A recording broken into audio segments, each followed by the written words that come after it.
வாமா வாமா நீதாம்மா என் செல்லக்குட்டி. இப்படி வந்து சஞ்சீவ் கோயங்கோ முகுல் சௌத்ரியை பார்த்து சொல்ற மாதிரிதான் மனுஷன் இன்னைக்கு லக்னோ தோக்க இருந்த மேட்ச கடைசி வரைக்கும் நின்று போராடி ஜெயிச்சு கொடுப்பேன் அப்படின்னு ஒரு சூப்பரான இன்னிங்ஸை கொடுத்து ஜெயிச்சு கொடுத்தாருங்க. இன்னைக்கு லக்னோவுக்கு 182 ரன் எடுத்தாதான் வின்னு அப்படின்ற சுச்சுவேஷன் வந்துருந்துச்சு. அப்போ டாப் ஆர்டர் பேட்ஸ்மேன்ஸ்லாம் வர நடைக்கட்டன்னு சொல்லிட்டு கிளம்பிட்டாங்க. இதனால 128 ரன்னுக்கே 7 விக்கெட்டை இழந்து லக்னோ பயங்கரமா தடுமாறிட்டு இருந்தாங்க. அப்போ வந்து அவ்வளோதான், இன்னைக்கு லக்னோனால மேட்சை வின் பண்ண முடியாது அப்படின்னு தான் எதிர்பார்த்தோம். அப்போதாங்க முகுல் சௌத்ரி இருந்து, எப்பா நான் களத்தில் இருக்கேன், நான் எப்படி அதிரடி காட்டேன்னு பாருங்கன்னு சொல்லி மனுஷன் 6-4 சொல்லிட்டு அடிச்சு வேற லெவலில் இன்னிங்ஸ் வந்து கொடுத்தாருங்க. இதனால கடைசி 2 ஓவரில் 30 ரன் எடுத்தா வின்னு அப்படின்ற சுச்சுவேஷன் வந்து இருந்துச்சு. அப்போ 19வது ஓவரில் முகுல் சௌத்ரி வந்து 2 6 1 4 சொல்லிட்டு அடிச்சனால 19வது ஓவர்லேயே 16 ரன் வந்துருச்சு. கடைசி ஓவரில் 14 ரன் எடுத்தா வின்னு அப்படின்ற சுச்சுவேஷன் வரும்போது எங்க நேற்று மேட்ச் மாதிரி ஆயிருமோ, நேற்று டேவிட் மில்லர் சொதப்பின மாதிரி இன்னைக்கு ஏதாவது ஆயிருமோ அப்படின்னு எதிர்பார்த்தோம். ஆனால் வந்து 20வது ஓவரில் ஃபர்ஸ்ட் பாலில் வந்து 1 ரன் தான் வந்து ஓட முடிச்சு. அடுத்த பாலில் வந்து ஒரு 6 அடிச்சாருங்க. சரி, அதுக்கப்புறம் வந்து பார்த்தீங்கன்னா 4 பாலில் 7 ரன்னு தானே, ஈஸியாக வந்து அடிச்சிருவாங்கன்னு நினைக்கும் போது அப்போதான் அடுத்தடுத்து 2 பால் டாட் பால் ஆயிடுச்சு. அதுக்கப்புறம் மேட்ச் டஃபாக போகும்போது நினைக்கும் போது அப்புறம் ஒரு 6 அடிச்சாரு. கடைசி பாலில் 1 ரன் எடுத்தா வின்னு அப்படின்ற சுச்சுவேஷன் இருக்கும்போது அப்போ கூட திக்கு திக்குன்னு இருந்துச்சுங்க.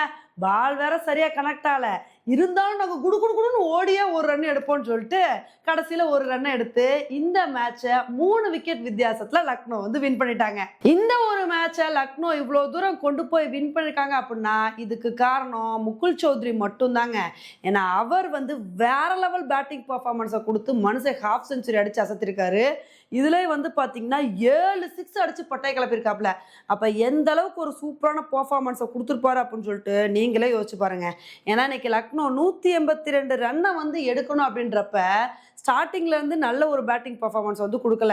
மிச்சல் மார்ஸ், மார்க்ரம் இவங்க 2 பேருமே வந்து வைபவ் ஓவரோட ஓவரில் ஒரே ஓவர்லேயே அடுத்தடுத்த பால் அவுட் ஆயிட்டாங்க. அதுக்கப்புறம் ரிசர்வ் பண்ணிட்டும் வந்தோடனே மனுஷன் வந்து நடை கட்டிட்டாரு.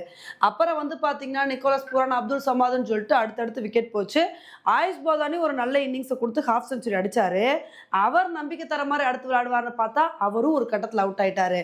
எங்க விக்கெட் போனோடனே லக்னோ அவ்வளோதான், இன்னைக்கு ஜெயிக்கிறது கஷ்டம் அப்படின்னு நினைக்கும் போது அப்பதான் வந்து கடைசியில் ட்விஸ்டா நான் வந்து மேட்சை ஜெயிச்சு கொடுப்பேன் அப்படின்னு சொல்லிட்டு முகுல் சௌத்ரி ஒரு சூப்பரான இன்னிங்ஸை கொடுத்து இந்த மேட்சை வந்து ஜெயிச்சு கொடுத்துருக்காரு.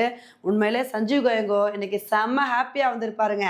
ஏன்னா போன மேட்சும் லக்னோ வின் பண்ணாங்க, இந்த மேட்ச் வந்து வின் பண்ணுவாங்க அப்படின்னு சொல்லிட்டு அவங்க நினச்சி கூட பார்த்துருக்க மாட்டாங்க. ஆனால் முகுல் சௌத்ரினால தான் வந்து இந்த மேட்சை வந்து வின் பண்ணியிருக்காங்க. இப்போ தாங்க ஐபிஎல் வந்து சூடு பிடிக்க ஆரம்பிச்சிருக்கு. ஏன்னா நேற்று மேட்சும் இதே மாதிரி கடைசி பால் வரைக்கும் வந்து இன்ட்ரெஸ்டிங்காக வந்து போச்சு. இன்னைக்கு மேட்சும் இதே மாதிரி இன்ட்ரெஸ்டிங்காக வந்து போயிருக்கு. இதே மாதிரி அடுத்தடுத்த மேட்ச் இப்படி விறுவிறுப்பாக போகணும் அப்படின்றது தான் நம்மளோட ஆசையாக வந்துருக்கு. ஓகே ஃப்ரெண்ட்ஸ், இந்த ஒரு மேட்சை பற்றி நீங்கள் என்ன நினைக்கிறீங்க அப்படின்றத என்னோட கமெண்ட் செக்ஷனில் போடுங்க. இதே மாதிரி இன்னொரு வீடியோவில் வந்து மீட் பண்ணுறேன். Bye friends.